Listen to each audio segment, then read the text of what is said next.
पुरानी पेंशन हम कहते हैं हम देंगे, किस आधार पर कह रहे हैं? इसलिए नहीं कह रहे हैं कि हम चुनाव के मंच पे खड़े हैं, हम इस आधार पर कह रहे हैं कि छत्तीसगढ़ में, राजस्थान में हमने किया है, हम दे रहे हैं पुरानी पेंशन। भाजपा वाले कहते हैं इसके लिए पैसे नहीं है। मैं उनसे पूछना चाहती हूं कि बड़े बड़े उद्योगपति मित्र हैं आपके, उनके लिए 20,000 30,000 करोड़ रुपए का कर्ज आप माफ करने के लिए तैयार हैं, उसके पैसे कहां से आए? 10 लाख करोड़ रुपए अपने बड़े बड़े उद्योगपति मित्रों के आपने कर्ज माफ कर दिए, उसके लिए आपके पास पैसे थे, लेकिन आपके पास उस कर्मचारी के लिए पेंशन के पैसे नहीं है। वो कर्मचारी जो जब नौकरी लेता है तो यही सोच के लेता है कि बुढ़ापे में मेरी कोई सुरक्षा होगी, बुढ़ापे में मेरा कोई साथ होगा, थोड़ा पेंशन मिलेगा, उसके लिए आपके पास पैसे नहीं है। लेकिन बड़े बड़े उद्योगपतियों के नाम लीजिए, उनके लिए पैसे हैं, उनके कर्ज माफ हो रहे हैं। अपने मित्रों की कर्ज माफी के लिए मोदी जी के पास ढेर सारे पैसे हैं, परंतु जब पेंशन धारकों की बात आती है तो उनके आर्थिक हालात खराब हो जाते हैं। ओपीएस की जगह एनपीएस और अब एनपीएस की जगह यूपीएस, बार बार नाम बदलकर पेंशन धारकों को गुमराह कर रही मोदी सरकार, पेंशन धारकों के पक्ष में उतरा विपक्ष।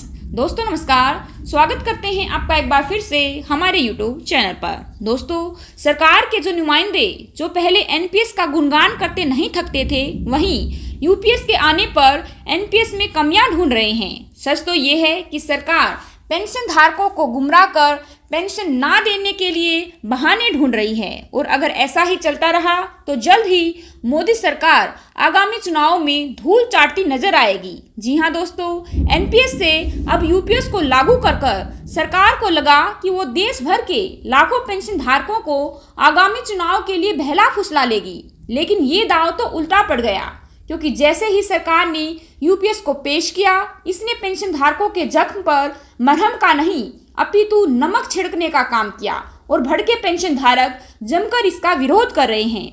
दोस्तों, 24 अगस्त को प्रधानमंत्री नरेंद्र मोदी की अध्यक्षता में आयोजित कैबिनेट की बैठक में यूनिफाइड पेंशन स्कीम यूपीएस को मंजूरी दी गई। यूपीएस के तहत केंद्र सरकार के कर्मचारियों को रिटायरमेंट के पश्चात निश्चित पेंशन मिलेगी। अभी तक केंद्रीय कर्मचारियों को न्यू पेंशन स्कीम यानी कि एनपीएस का लाभ मिलता था। ये स्कीम साल 2004 में ओल्ड पेंशन स्कीम ओपीएस को खत्म करके लाई गई थी। हालांकि एनपीएस को लेकर भी काफी विरोध हुआ था, और हाल के सालों में ओपीएस को दोबारा से बहाल करने की मांग उठी थी। इसके पश्चात पीएम नरेंद्र मोदी ने अप्रैल 2023 में तत्कालीन वित्त सचिव टीवी सोमनाथन की अध्यक्षता में एक कमेटी का गठन भी किया था।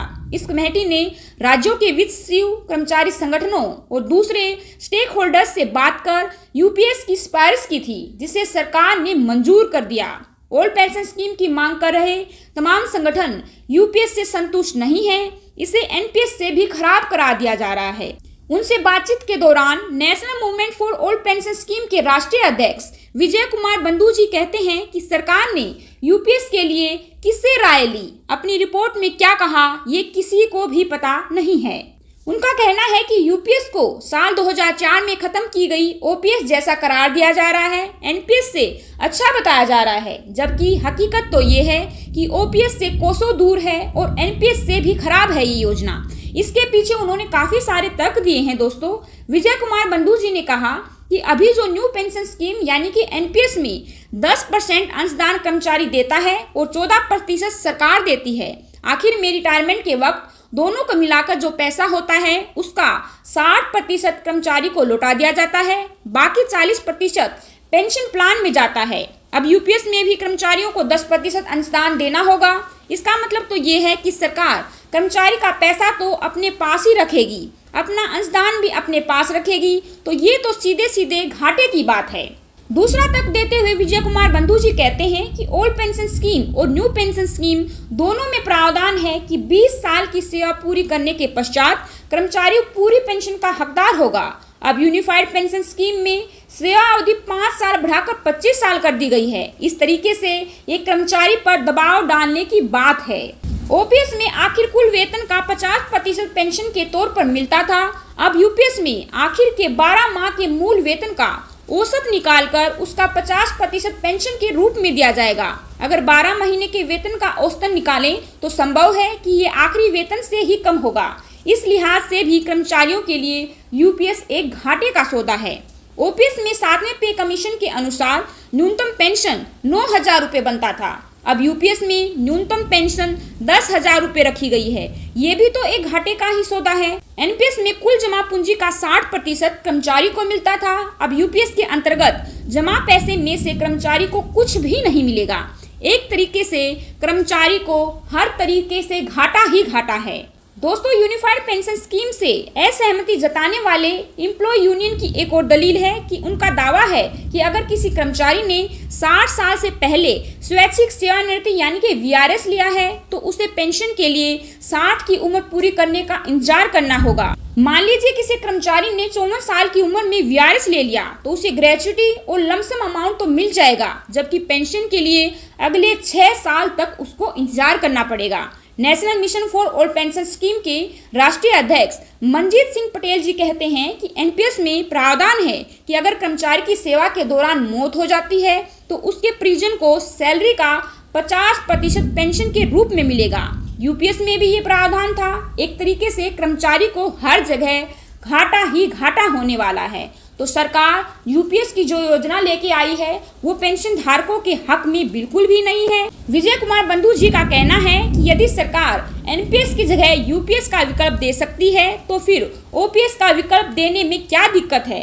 यदि यूपीएस में बेसिक का 50% दे सकते हैं तो ओपीएस में भी तो 50% ही देना होता है। नाम बदलने से काम नहीं बदलता।